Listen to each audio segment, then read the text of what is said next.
bear cub was caged on a poacher's truck. Speeding down the highway, what this baby did was shocking. Let us know where you're watching from. If you love my content, consider supporting it with a super thanks. Also, don't forget to like and subscribe. It'll help us to remain in touch with amazing people like you. The autumn wind whipped across Interstate 87, carrying the scent of pine and wet asphalt. Rain had fallen earlier that morning, leaving the road slick and glistening under the patchy afternoon sunlight. Zephyr Collins gripped the steering wheel of his old sedan, glancing occasionally at the rearview mirror where his 11-month-old daughter, Luna, babbled happily in her car seat. His wife, Aria, dozed in the passenger seat, exhausted from their weekend camping trip in the Adirondack Mountains. "Almost home, little moonbeam," Zephyr whispered, smiling as Luna clutched her beloved stuffed fox, a tattered orange toy she'd named Rusty, through her limited vocabulary. The toy rarely left her tiny fingers, becoming an extension of her adventures as she explored the world with wide, curious eyes. The highway stretched before them, a ribbon of gray cutting through the vibrant autumn foliage. Zephyr eased off the gas pedal as traffic slowed ahead. A battered green pickup truck swerved erratically between lanes about 50 yards ahead, its rusty frame rattling with each movement. The truck bed was covered with a tarp, but something beneath it shifted and moved, causing the covering to bulge oddly. Luna suddenly stopped her cheerful babbling, her bright eyes fixed on the truck ahead, tracking its movements with unusual intensity. Zephyr thought nothing of it at first. His daughter was fascinated by moving vehicles, but then he noticed her tiny face scrunch with concern, an expression he'd never seen on her before. "What is it, sweetheart?" he asked, though he expected no coherent response from his infant daughter. A sharp gust of wind ripped across the highway, catching the edge of the tarp on the truck ahead. For just a moment the covering lifted, revealing a glimpse of something that made Zephyr's blood run cold. A cage, dirty and much too small, and inside, pressed against the metal bars, the unmistakable shape of a bear cub. The tarp settled back, but not before Luna let out a distressed wail. Her tiny arms stretched forward, reaching toward the truck as if she could somehow bridge the distance. Rusty, the fox, tumbled to the floor of the car, forgotten in her sudden distress. "Aria," Zephyr said sharply, waking his wife, "I think there's a bear cub in that truck." Aria blinked awake, disoriented. "What? A bear cub?" "Under that tarp. I think they're poachers." Zephyr's hands tightened on the wheel. The cub looked terrified. Luna continued to cry, her wails growing more insistent. Her little fingers opened and closed, reaching toward the truck with unmistakable determination. "We need to call someone," Aria said, fumbling for her phone. "Fish and Wildlife or the police." The truck ahead accelerated suddenly, weaving through traffic with reckless abandon. The tarp fluttered again, and this time both Zephyr and Aria saw the cage clearly, and the small dark eyes of the frightened cub inside it. The animal's paw pressed against the bars, its muzzle visible as it let out a cry neither of them could hear, but both could imagine. Luna's wails reached a fever pitch. Her tiny body strained against the car seat straps, her face flushed with emotion. It was as if she understood exactly what was happening, as if she felt the cub's fear as her own. "I'm calling 911, Aria said, her voice tight with urgency. "But they're getting away. We can't lose them." Zephyr nodded grimly and pressed the gas pedal, keeping a safe distance but making sure the green truck remained in sight. The poachers, there had to be at least 2 figures in the cab, seemed oblivious to being followed, focused only on their dangerous weaving through traffic. "Dispatch says state troopers are on the way," Aria reported after a tense phone call. "They want us to stay back and just report their location." These people could be dangerous, Zeph. Luna had stopped crying. Instead, she stared with fierce concentration at the truck ahead, her little brow furrowed in determination. Something about her expression sent a chill down Zephyr's spine. His baby girl looked older somehow, wiser than her 11 months could possibly allow. The truck swerved again, cutting off a minivan and nearly causing an accident. Horns blared in protest. The tarp lifted higher this time, revealing the cage more fully. The bear cub scrambled inside its prison, visibly terrified by the truck's violent movements. "They're going to hurt that cub," Zephyr murmured, "or cause an accident, or both." The highway curved ahead, revealing a rest area just off the next exit. The green truck suddenly veered toward it, tires screeching. They were pulling over. Perhaps they'd spotted the patrol car that had just appeared in the distance behind them. "They're stopping," Arya said, clutching her phone. "The dispatcher says to stay in our vehicle, that the troopers will be here in minutes." But Luna had gone completely still. Her eyes locked on the truck as it bumped into the rest area parking lot. Her little hands clenched and unclenched, and then she did something that would change everything. She spoke. Not the usual baby babble, not mama or dada or any of her handful of practiced words. "Save," she said clearly, pointing at the truck.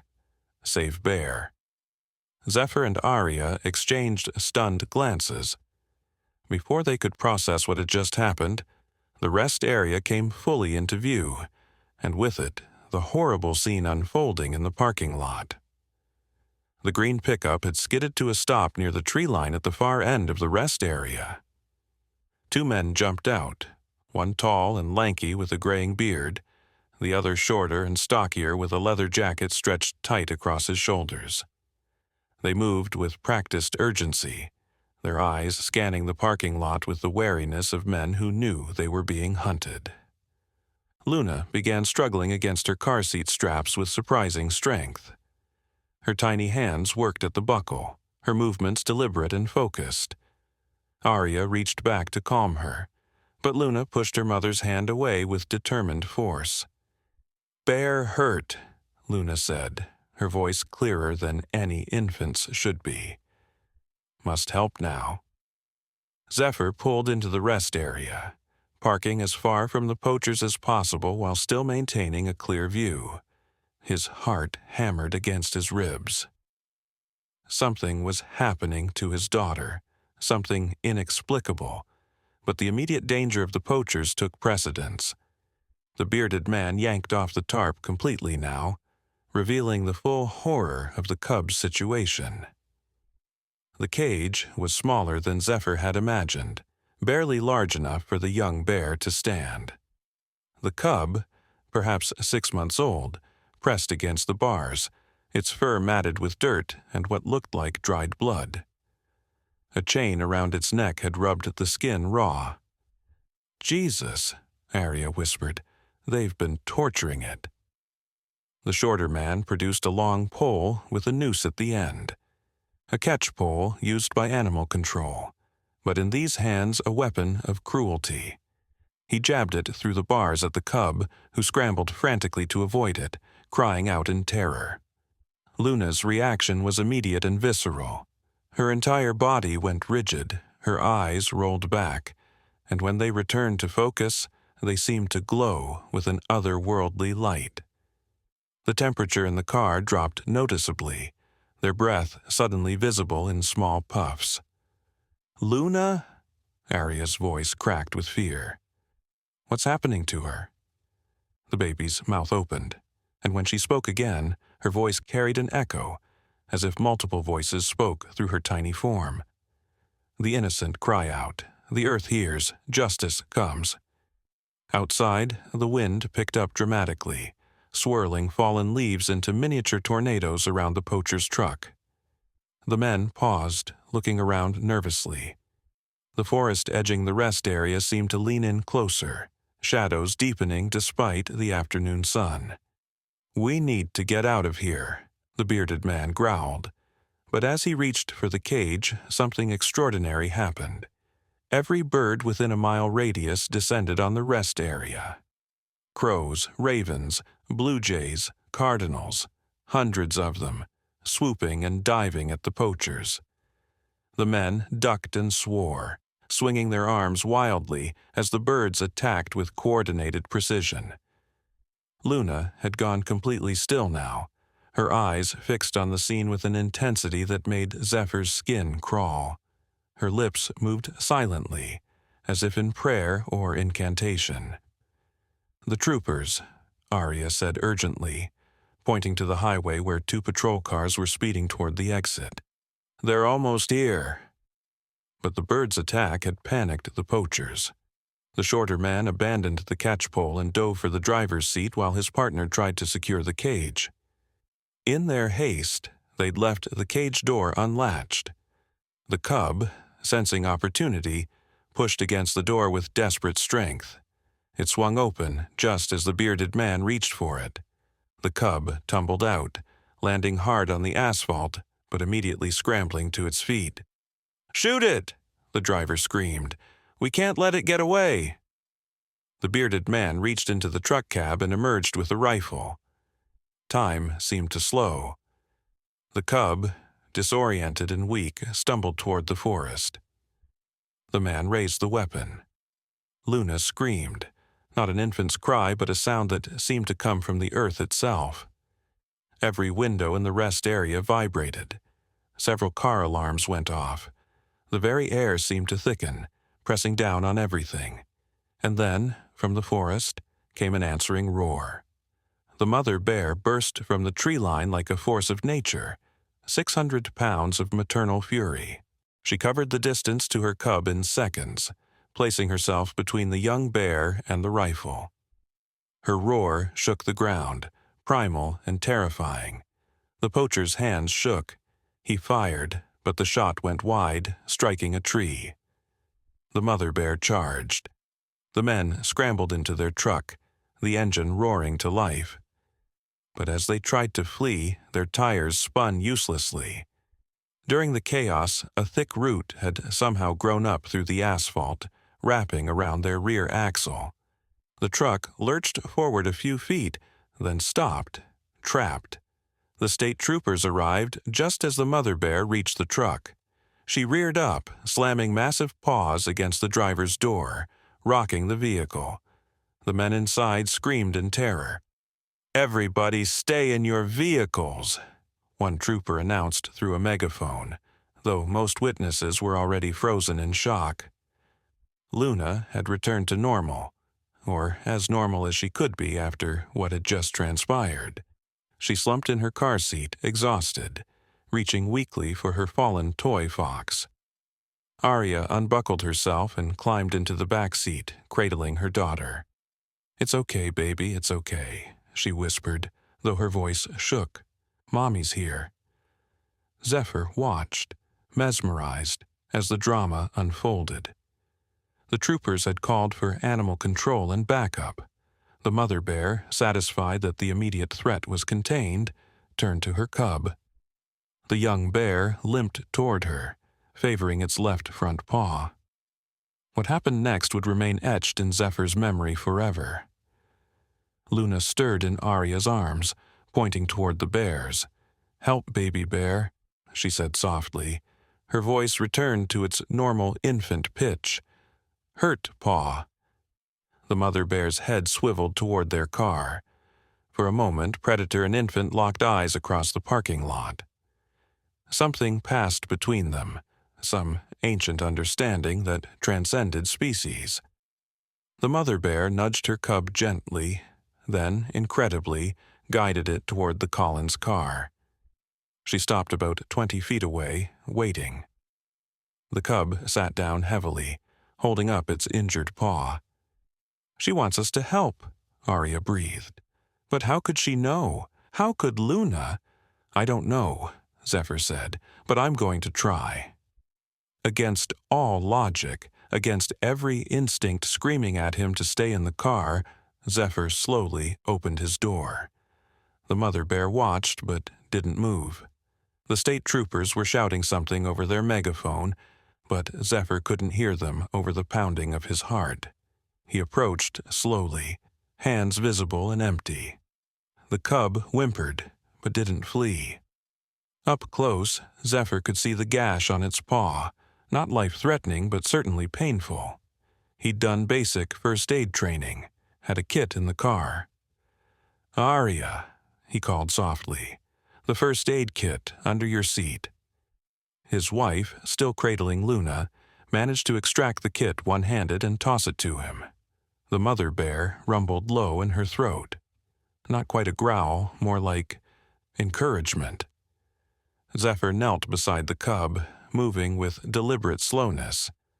The young bear sniffed his hand, then, amazingly, extended its injured paw. Working quickly but gently, Zephyr cleaned the wound with antiseptic wipes and wrapped it in gauze. Throughout it all, Luna watched with those strange, knowing eyes. She'd stopped talking, but her presence seemed to fill the space between human and bear, bridging a gap that should have been unbridgeable. When Zephyr finished and backed away, the mother bear approached her cub, sniffing the bandage. She looked at Zephyr, and he could have sworn he saw gratitude in those wild eyes. Then she turned, guiding her cub back toward the forest. They paused at the tree line. The mother bear looked back once more, this time at the car where Luna sat. The baby raised her tiny hand in what looked like a wave. The bear dipped her massive head, a bow, and then both bears melted into the shadows of the forest. The aftermath was chaos. The poachers were arrested, their truck impounded. Statements were taken, though Zephyr and Arya carefully omitted certain details about Luna's behavior. Who would believe them anyway? Animal control officers confirmed that the cub had been reported missing from a nearby area 2 days ago, likely orphaned when poachers killed its mother. But this mother bear, where had she come from? No one had an answer. As they finally continued their journey home, Luna slept peacefully in her car seat. Rusty the fox clutched to her chest. She looked like any normal baby, innocent, vulnerable, unaware of the vast mysteries of the world. But Zephyr caught Arya's eye in the rearview mirror and saw his own thoughts reflected there. Their daughter had done something impossible today. She'd spoken to bears, summoned birds, made roots grow through asphalt. She'd been a conduit for something ancient and powerful, something that protected the innocent and punished the cruel. "What do we do now?" Arya whispered, stroking Luna's hair. "We love her," Zephyr said simply. "We protect her, and we watch." Because somehow, he knew this wasn't the end. It was only the beginning. The highway stretched out before them, taking them home. But home felt different now, charged with possibility and mystery. Their baby girl had shown them that the world was far stranger and more wondrous than they'd ever imagined. And somewhere in the forest behind them, a mother bear and her cub moved through the shadows, the cub's bandaged paw leaving unique prints in the soft earth. The birds had returned to their normal activities, the wind had calmed, and the roots had retreated back into the ground. But the connection remained, invisible, unbreakable, waiting. The rest of the drive home passed in tense silence. Luna slept fitfully, occasionally whimpering and reaching out as if grasping for something invisible. Each time she stirred, the radio would crackle with static, and the car's interior lights would flicker. Zephyr white-knuckled the steering wheel while Arya kept turning to check on their daughter, as if she might vanish or transform at any moment. They pulled into their driveway just as the sun began to set, painting the sky in shades of amber and rose. Their modest 2-story house in the suburbs of Albany seemed almost foreign now, too normal, too ordinary for a family that had just witnessed the impossible. "Should we take her to a doctor?" Arya asked as Zephyr turned off the engine. "What if something's wrong with her?" "What would we tell them?" Zephyr replied, running a hand through his hair. That our baby commanded nature? That she spoke in multiple voices? They'd think we're crazy. Luna stirred at the sound of their voices, her eyes fluttering open. For a moment, they held that strange glow again, but it faded quickly, leaving only the warm brown eyes they knew and loved. She reached for Rusty, her fox toy, and cuddled it close. As they carried her inside, neither parent noticed the small gathering of animals at the edge of their property.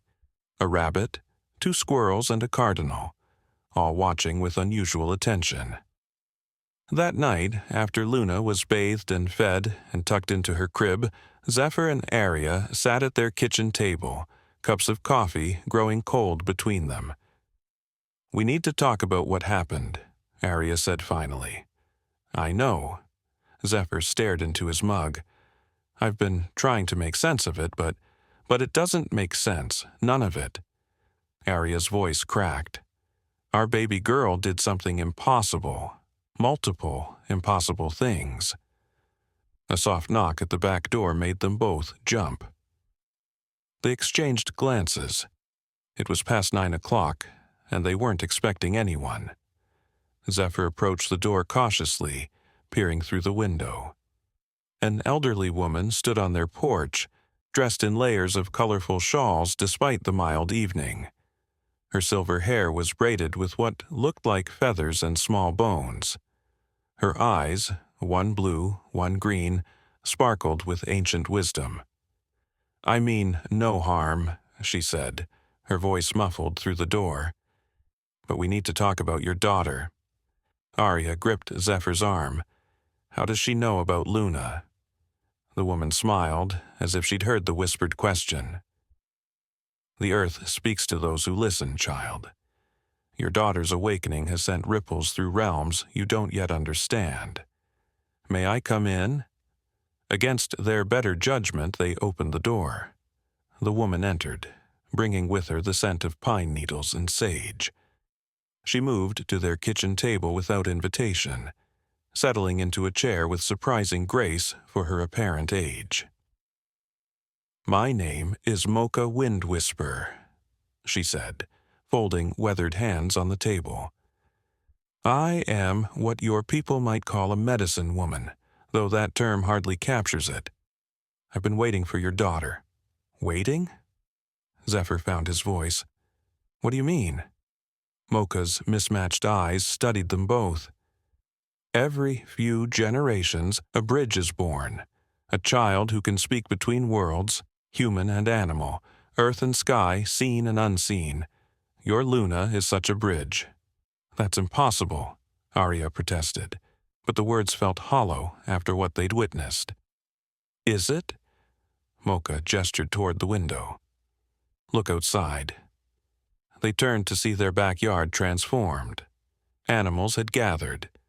Not just common suburban creatures, but deer, an owl, even what looked like a fox. All sat in perfect stillness, facing the house. "They come to pay respects," Mocha explained, "to the new voice that will speak for those who cannot speak." Luna's cry interrupted them. Not a normal baby's wail, but something deeper, more urgent. They rushed upstairs, Mocha following with surprising speed.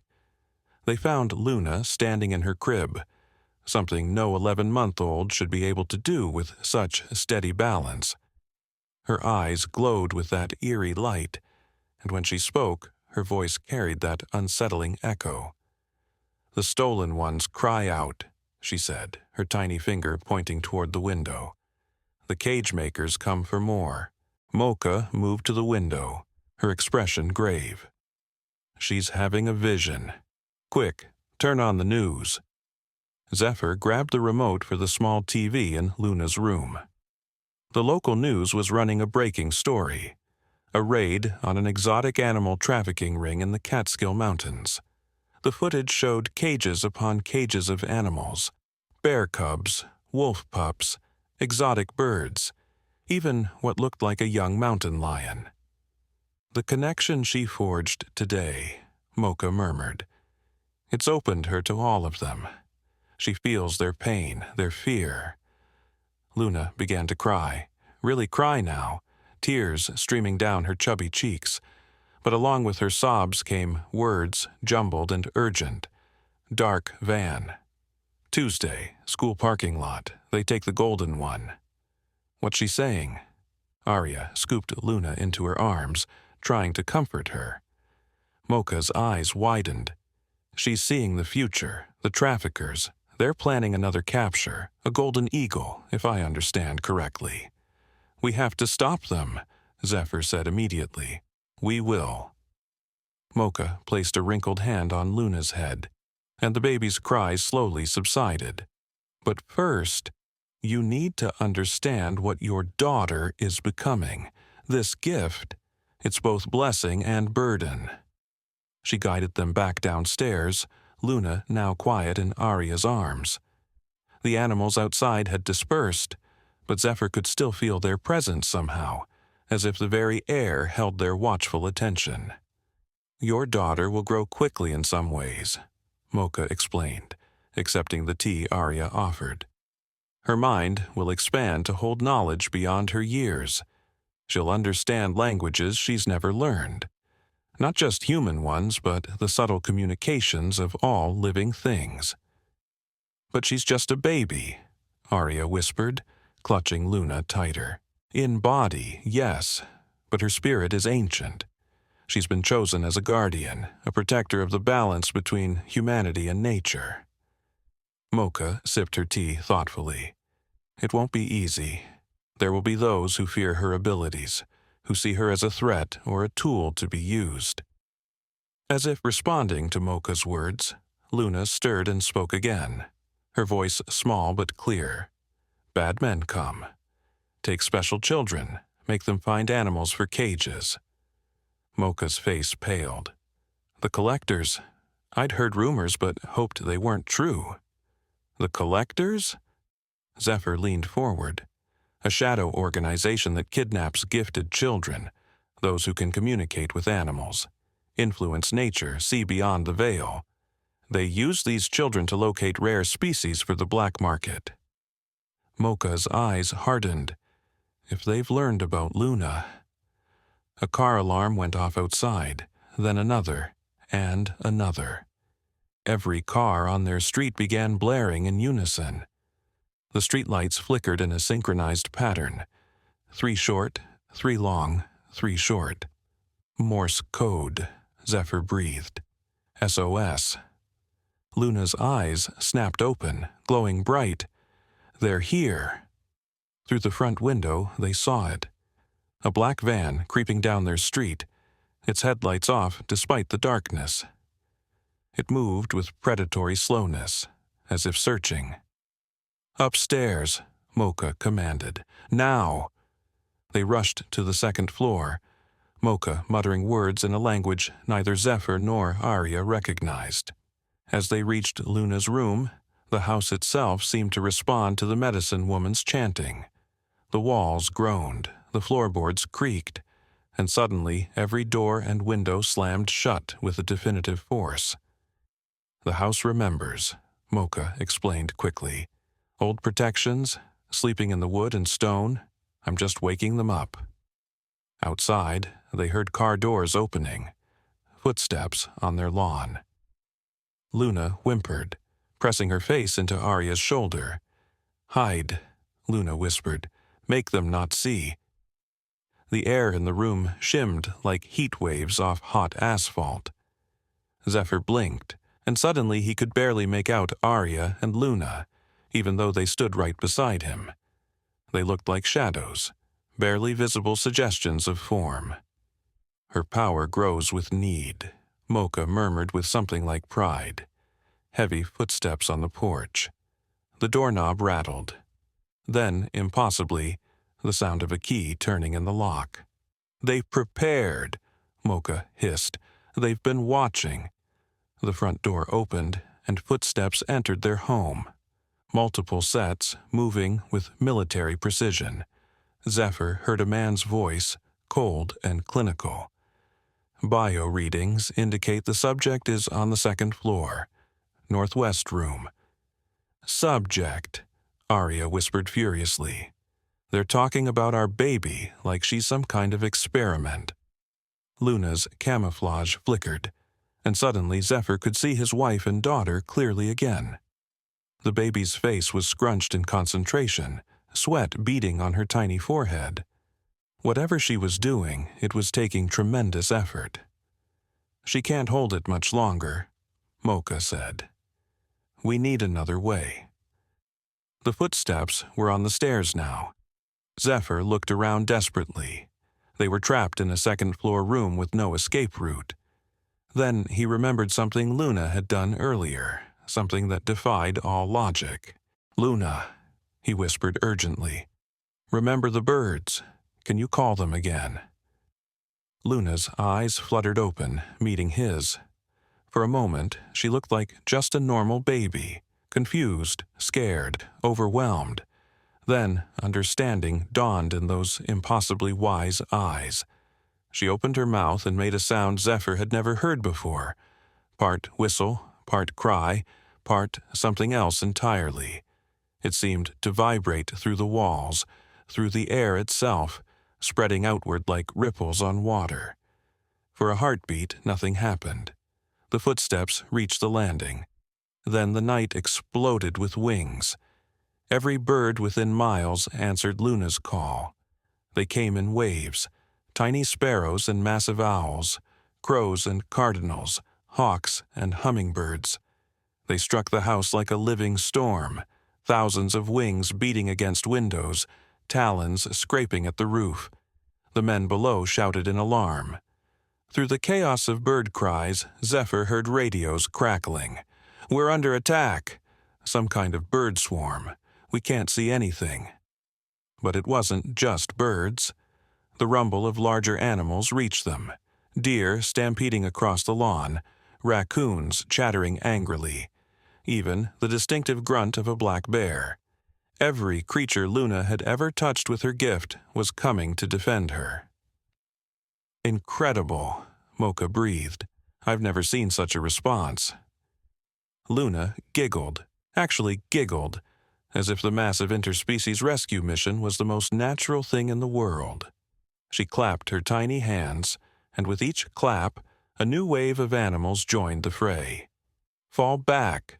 The cold voice from below had lost its clinical detachment. Fall back to the van. We'll regroup and... His words cut off in a scream. Through the window, Zephyr saw him.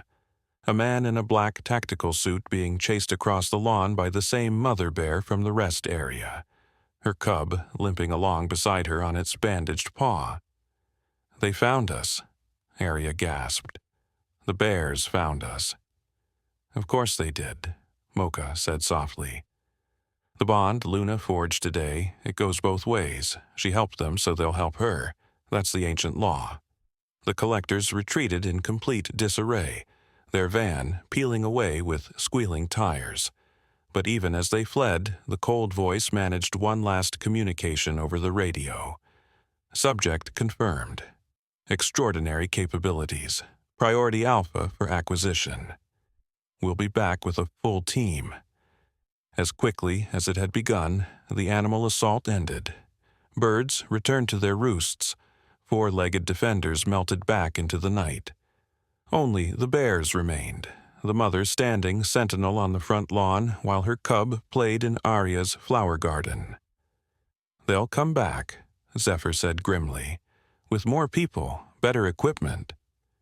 Yes, Mocha agreed, which is why you can't be here when they do. Leave our home? Arya's voice was thick with unshed tears. Not leave, Mocha corrected. Transform. There are places where children like Luna can grow safely, learn to control their gifts. Hidden places, protected by more than just walls and locks. Luna yawned enormously, the events of the day finally catching up with her tiny body. As she drifted toward sleep, she mumbled one last phrase. Bear, Mama says thank you, says we're family now. Zephyr and Arya exchanged glances over their daughter's head. Their world had shifted fundamentally in the span of a single day. Their baby girl was something extraordinary, something that shadowy organizations wanted to exploit and ancient traditions sought to protect. "Where?" Zephyr asked Mocha. "Where can she be safe?" The old medicine woman smiled, her mismatched eyes twinkling. "Have you ever heard of the Sanctuary of the Speaking Hearts? No? Well, that's rather the point. Pack light, we leave before dawn." Outside, the mother bear settled onto the lawn, her massive form barely visible in the darkness. Her cub curled against her side, bandaged paw tucked safely beneath its body. They would stand guard through the night, the first of many protectors Luna would gather in the days to come. The impossible had become reality. The extraordinary had become their new normal. And somewhere in the distance, in a sterile office building, cold voices plotted their next move in a game whose rules were older than civilization itself. But for now, in this moment, a special child slept safely in her mother's arms, surrounded by love both human and wild. The bridge between worlds had been born, and though the path ahead was uncertain, one thing was clear: Luna Weston would never walk it alone. The pre-dawn hours found the Collins family hastily packing their most essential belongings. Mocha had given them a list. Clothes for all seasons, Luna's favorite toys, photo albums, and strangely, any item made of silver. "Silver holds memory," she'd explained cryptically. "Where we're going, memories are currency." Luna slept fitfully in her car seat, occasionally murmuring words in languages her parents didn't recognize. Each time she stirred, the house responded. A door would creak, a window would fog with frost despite the mild night, or the old oak in their backyard would drop acorns like rain on the roof. "She's dreaming of the old forest," Mocha observed, loading herbs and strange instruments into a leather satchel. "Her spirit travels while her body rests. It's how the ancient ones taught the first bridges." Zephyr secured the last suitcase in their car, his hands trembling slightly. 24 hours ago, his biggest concern had been making it home before Luna's bedtime. Now he was fleeing into the unknown with a medicine woman who spoke in riddles and a daughter who commanded nature itself. A soft growl made him freeze. The mother bear emerged from the shadows beside their garage, her cub padding along beside her. The massive creature approached slowly, deliberately, until she stood mere feet from Zephyr. This close, he could see the intelligence in her dark eyes, the careful way she held herself to appear non-threatening despite her size. The bear extended her massive head toward him. After a moment's hesitation, Zephyr reached out and placed his palm on her forehead. Images flooded his mind. Not his own memories, but the bear's. He saw poachers in the forest, the terror of watching her cub trapped, the inexplicable pull that had led her to the rest area, and most surprisingly a clear image of Luna surrounded by golden light. "She's sharing her story," Mocha said softly from the doorway. "It's a rare honor. She's marking you as pack, as family." The bear pulled back, satisfied, and lumbered toward the front of the house where she settled again, clearly intending to guard them until they left. "Are they coming with us?" Arya asked, emerging with Luna. "No," Mocha replied. "They have their own path. But the bonds Luna creates don't break with distance. When she needs them, they'll know." As the first pale hints of dawn touched the eastern sky, they loaded into 2 vehicles, the Collins in their sedan, Mocha in a battered pickup truck that looked far older than any vehicle should while still running. As they pulled away from the house that had been their home, Zephyr caught sight of their animal guardians in the rearview mirror. The bears watched them go, and he could have sworn the mother raised one paw in farewell. They drove for hours, taking increasingly remote roads that didn't appear on any GPS. Mocha led the way, her truck moving with surprising smoothness over rough terrain.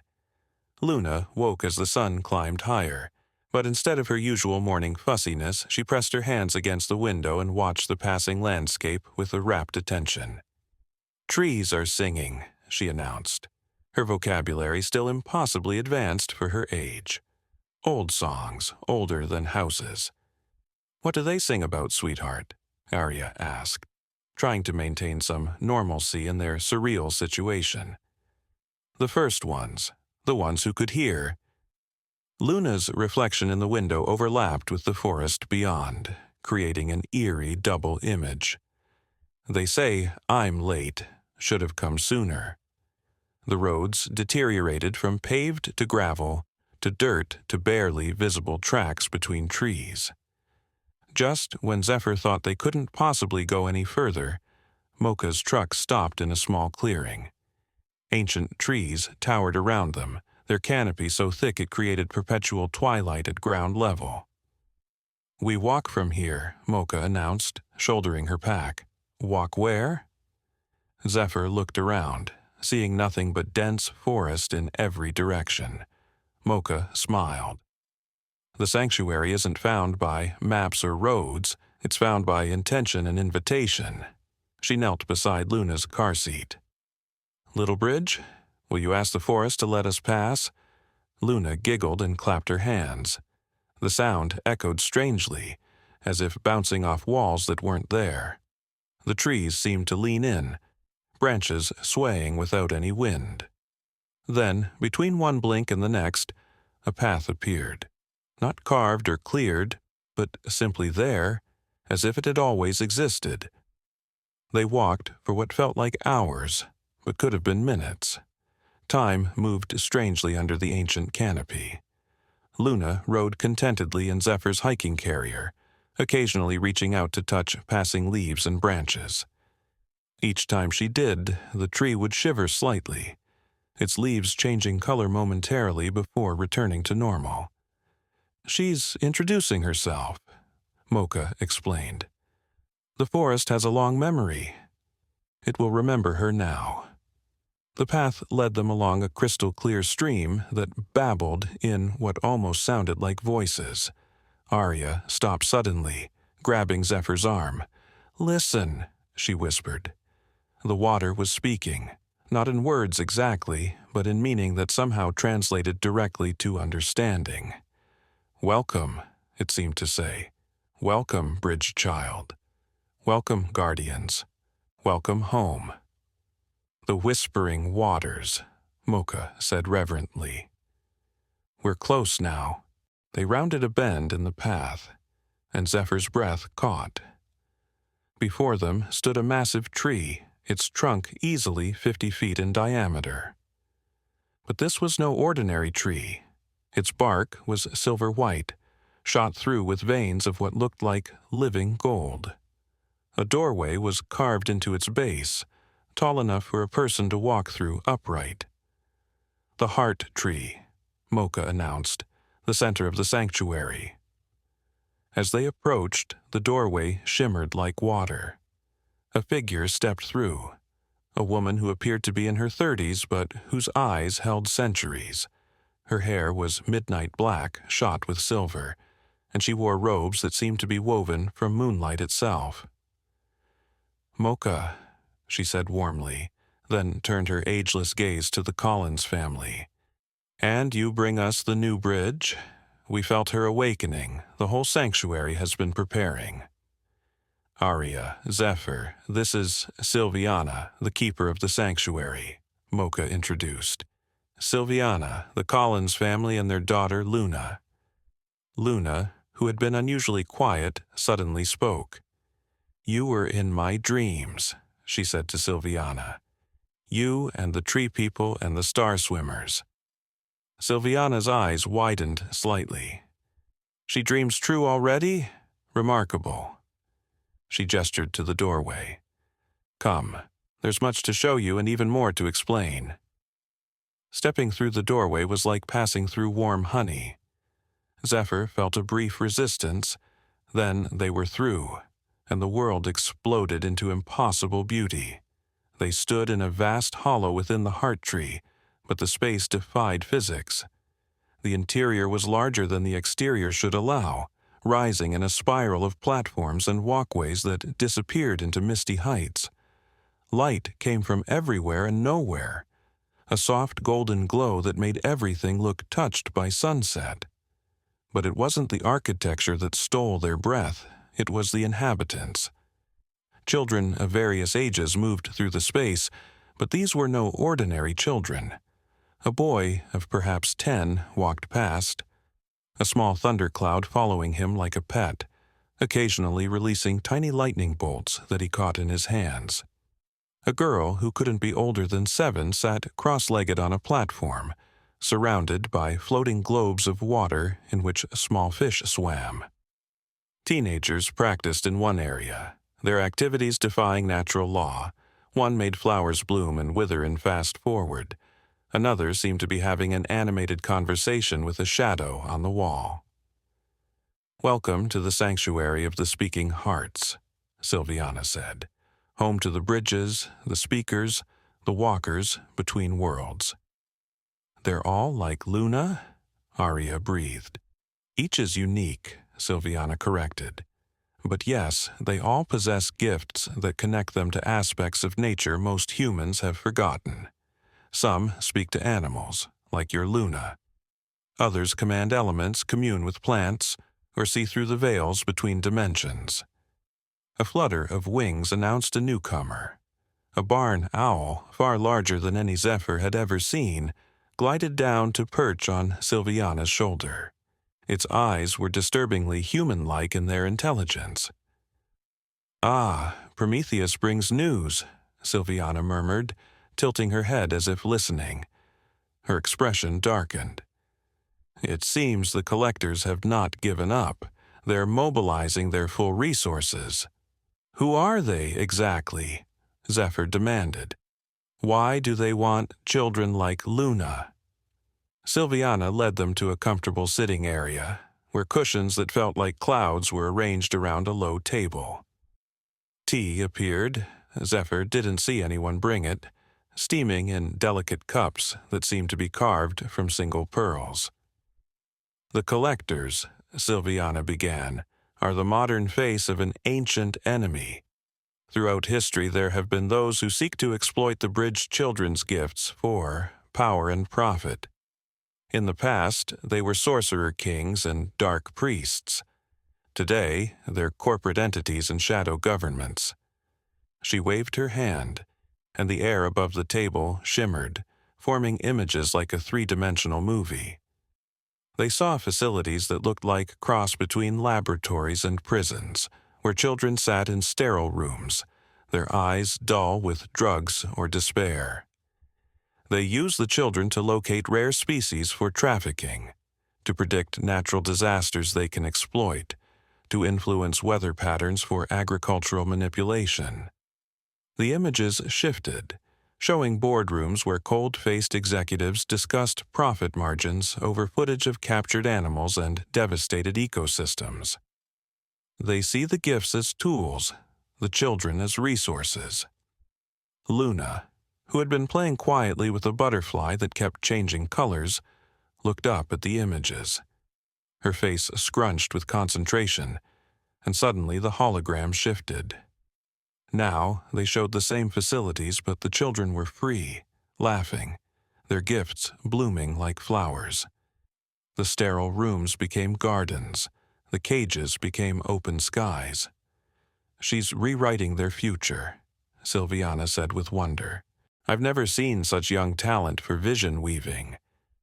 "But if she's so powerful," Arya said, pulling Luna protectively closer, "won't that make her more of a target?"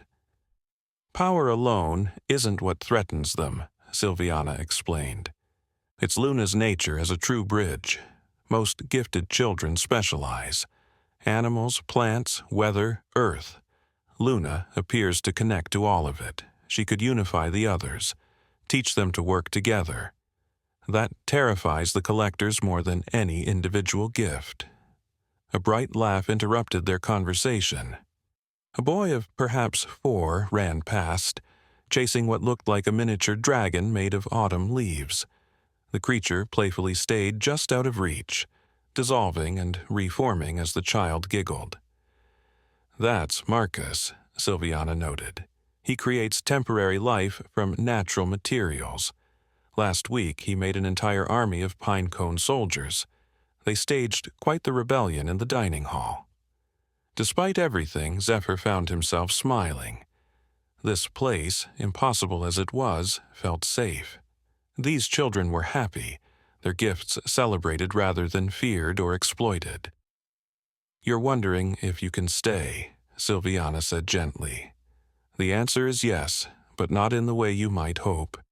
Parents can visit, can even remain for extended periods, but the sanctuary exists partially outside normal reality. Extended exposure without the proper gifts can be challenging for ordinary humans." "We're not leaving her," Arya said firmly, "nor would we ask you to. The bonds between bridge children and their families are sacred. We've prepared a dwelling for you in the borderlands, spaces that exist between the full sanctuary and the outside world. You'll be able to visit Luna daily, be part of her training." "Her training?" Zephyr asked. A new voice answered, young but confident. "To control the gift, understand it, and choose how to use it."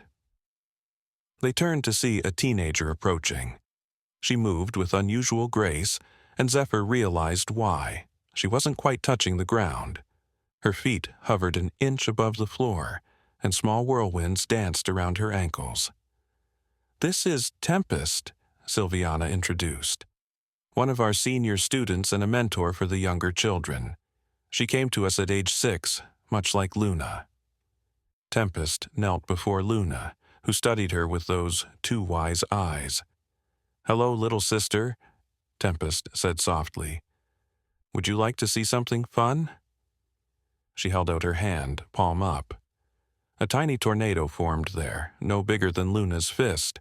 But this was no ordinary whirlwind. It sparkled with all the colors of sunset, and within it, Zephyr could see what looked like tiny birds made of cloud and light. Luna gasped with delight, reaching out. The moment her finger touched the miniature storm, it exploded into 1,000 butterflies made of wind and color. They swirled around the room in a choreographed dance before dissolving into sparkles of light. "She's a natural," Tempest grinned. "Most kids take weeks to learn energy transfer. The young ones always teach us," Silviana said. "Their connections are pure, unfiltered by doubt or fear. Luna will likely surpass us all, given time." A chime sounded, deep and resonant, seeming to come from the tree itself. Children throughout the space began moving with purpose, some walking, others employing more exotic means of locomotion. One girl dissolved into a shower of flower petals, reforming near a doorway. A boy stepped into a shadow and emerged from another across the room. "Lesson time," Tempest explained. "Would you like to join us for the beginner's circle? We're working on basic communication today, perfect for Luna." They followed the stream of children to another impossible space, a garden that couldn't exist inside a tree, but did anyway. Sunlight filtered through leaves that seemed to hold tiny stars. A stream ran through the center, its waters singing that same almost voice from the forest. About a dozen young children sat in a circle on the soft grass. At the center stood a woman who seemed to be part plant herself. Her hair was green and moved like kelp in an unfelt current, and tiny flowers bloomed and faded along her arms. "Ah, our newest sprout," she said warmly as they approached. "I'm Flora. I teach the little ones about the green world, plants, trees, the growing things." Luna squirmed to be put down. The moment her feet touched the grass, every flower in the garden turned to face her. The trees leaned in, their branches reaching down as if to touch her. Even the grass seemed to grow greener where she stepped. "Oh my," Flora breathed. "She's already fluent. How extraordinary." Luna toddled to the circle and plopped down between two other toddlers. One, a boy with silver hair despite his young age, was making pebbles dance in the air. The other, a girl with eyes that shifted color like opals, was having what appeared to be an earnest conversation with a beetle. "Today," Flora announced, "we're going to practice listening. Not with our ears, but with our hearts. Can anyone tell me what the grass is saying?" Several hands shot up. "It's happy," one child announced. "The sun feels good." "It's thirsty over there," another added, pointing to a brown patch. Luna raised her hand. When Flora nodded to her, she spoke in that clear, impossible voice. The grass remembers when this was outside. It misses the real sun, but loves the tree mother more. It says the star-touched children make it laugh when they run. Silence greeted this pronouncement. Even Flora looked stunned. "She hears the deep stories," the teacher finally said. "Not just the surface thoughts, but the memories held in the earth itself. I've never." She trailed off, visibly collecting herself. "Well, that's very good, Luna. Can you ask the grass if it needs anything?" Luna placed both palms flat on the ground. Her eyes closed, and for a moment she seemed to glow with the same golden light that suffused the garden. When she opened her eyes, she giggled. "It wants to play music. Can I show it how?" Without waiting for permission, Luna began to hum. It wasn't any tune Zephyr recognized. It seemed to come from somewhere deeper than learned melodies. The grass responded instantly, growing in patterns that created different tones as the breeze moved through it. Soon, the entire garden was singing in harmony with Luna's humming. The other children joined in, each adding their own element. The silver-haired boy made stones chime like bells. The color-eyed girl convinced a chorus of crickets to keep rhythm. Within minutes, they had an orchestra of nature, all following Luna's lead. "She's not just a bridge," Flora whispered to Silviana. "She's a conductor. She's teaching them to work together without even trying." Zephyr felt Arya's hand slip into his. Their baby girl, their impossible, magical, miraculous daughter, sat in the center of a garden orchestra, conducting the music of life itself with chubby toddler hands and infectious giggles. "This is really happening," Arya murmured. "This is her world now." "Our world," Zephyr corrected. "We're part of this too, somehow." As if hearing his thoughts, Luna turned to look at her parents. She beckoned with one hand, never stopping her humming. The invitation was clear. "Join us." Tentatively, Zephyr stepped into the garden. The moment his foot touched the musical grass, he felt it, a connection he'd never noticed before. The earth beneath him was alive, aware, welcoming. Arya followed, and Luna's smile grew radiant. "Family song," she announced. "All together now." And there, in an impossible garden, inside an impossible tree, surrounded by impossible children doing impossible things, the Collins family found their new rhythm. The bridge child had brought them home to a place they never knew existed. A place where wonder was normal, where different was celebrated, and where the connections between all living things sang out in harmonies older than human memory. But even as they sang, even as joy filled the garden, shadows gathered in the world beyond. The collectors were not idle. They had lost their prize once, but they had resources, determination, and most dangerously they had fear. Fear of what Luna might become, of what she might change. The sanctuary was safe, but it was not impregnable, and soon, very soon, that safety would be tested in ways none of them could imagine. But that test came sooner than anyone expected. A sound like thunder cracked through the garden, though no storm clouds gathered. The music faltered as children looked up in alarm. Flora's expression turned grim as her plant hair writhed with agitation. "They've found us," she breathed. "The collectors. They've breached the outer barriers." Sylviana materialized beside them, her moonlight robes now crackling with defensive energy. "Everyone to the heart chamber now." But Luna stood up, shaking her head. "No," she said, her baby voice carrying impossible authority. "Running time is over. Connection time is here." Before anyone could stop her, she toddled toward the garden's edge. As she walked, the other children fell into step behind her. Not through any command, but through an instinctive understanding.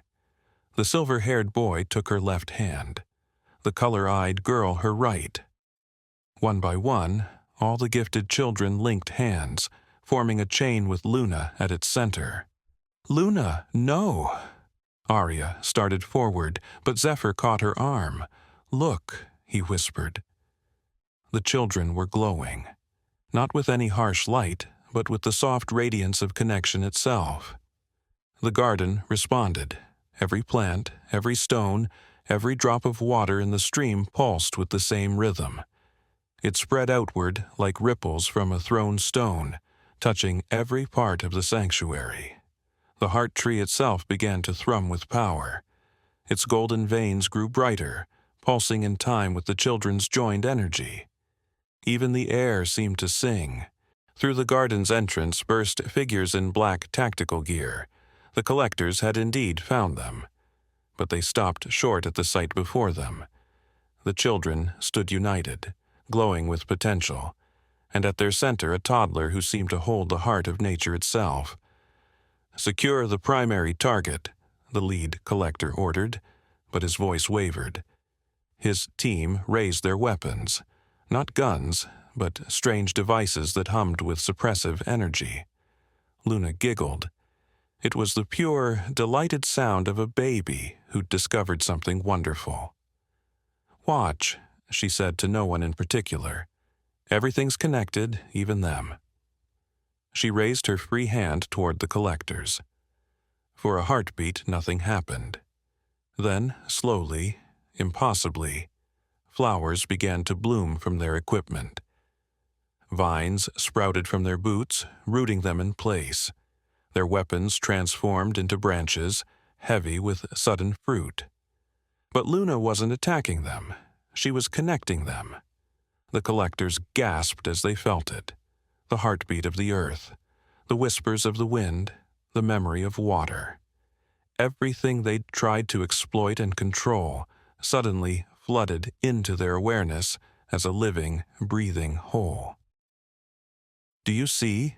Luna asked, her voice carrying the wisdom of ages in a toddler's lisp. "No stealing needed. Nature shares with all who ask nicely." One collector dropped to his knees, tears streaming down his face as he truly felt the consciousness of the forests he'd helped destroy. Another stared at his hands in wonder, watching butterflies emerge from his palms, butterflies that carried the memories of every creature he'd helped cage. The lead collector, the cold voice from the night invasion, stood longest. But even he couldn't resist the pure force of connection Luna channeled. When it finally reached him fully, he crumpled, overwhelmed by the collective pain of every animal his organization had trafficked, but also by their capacity for forgiveness. "The bridge doesn't just connect nature to humans," Sylviana whispered in awe. "She connects humans back to their own nature. She reminds them what they've forgotten." The transformation spread beyond the garden. Throughout the world, every collector, every supporter of their organization, every cold executive who saw nature as commodity, all felt the touch of Luna's gift. Some resisted, but many couldn't help but be changed by the experience of truly feeling their connection to the living world. In boardrooms and black sites, hardened operatives broke down as they remembered their childhood wonder at butterflies. Executives halted deforestation projects as they felt the ancient dreams of trees. The entire network of exploitation began to crumble, not through force but through the simple, overwhelming power of empathy. Luna released the other children's hands and toddled over to the lead collector. She patted his knee with one chubby hand. "It's okay," she told him solemnly. "Everyone forgets sometimes, but Earth remembers, always ready to love again." The man looked at her through tear-filled eyes. "I'm sorry," he whispered. "I'm so sorry." "I know," Luna replied. Then, in a move that shocked everyone, she held up her arms to him. "Up?" With trembling hands, the former collector lifted her. Luna hugged him, and in that embrace, the last of his resistance crumbled. When he set her down, he was transformed, not just in heart, but in purpose. "We have resources," he said to Silviana. "Facilities that could become sanctuaries, funds that could protect rather than exploit. Let us try to make amends." And that's how the greatest threat to the bridge children became their greatest ally. The Collectors Network transformed into a global protection agency for the gifted ones and the natural world they connected to. But the greatest miracle was yet to come. As the sun set over the heart tree, Luna yawned enormously. The day's events had exhausted even her remarkable spirit. Arya scooped her up, and the family made their way to their new dwelling in the borderlands, a cozy cottage that existed in the space between worlds. As Zephyr tucked Luna into her new bed, a marvel that adjusted its softness to her dreams, she spoke one last time that day. "Bear Mama says hi," she murmured sleepily. "Says cubs all safe now, all cubs everywhere." Through the window, aurora lights danced, impossibly far south, impossibly bright. But in this new world Luna had helped create, impossible was just another word for wonderful. Zephyr and Arya stood watching their daughter sleep, hand in hand. "She changed everything," Arya whispered. "In one day, she changed the entire world." "No," Zephyr corrected gently. "She reminded the world what it always was, connected." Outside their cottage, the sanctuary thrummed with new life. Former collectors worked alongside the children they'd once hunted, learning to hear the voices they'd silenced for so long. The heart tree's roots reached deeper, its branches grew higher, and its influence spread further with each passing moment. Luna slept on, dreams painted in colors that didn't have names, surrounded by the love of her parents, and protected by the combined will of nature itself. She'd built a bridge not just between worlds, but between hearts, human and animal, young and old, lost and found. The bridge child had shown them all a simple truth. Everything is connected, everything is family, and everything is capable of transformation through love. And in forests around the world, mother bears taught their cubs new stories about a special girl who spoke for those who couldn't speak, who reminded the world how to listen, and who proved that even the smallest hands could hold the power to heal the world. The beginning looked exactly like a happy ending, because in Luna's world, every ending was just another bridge to something beautiful.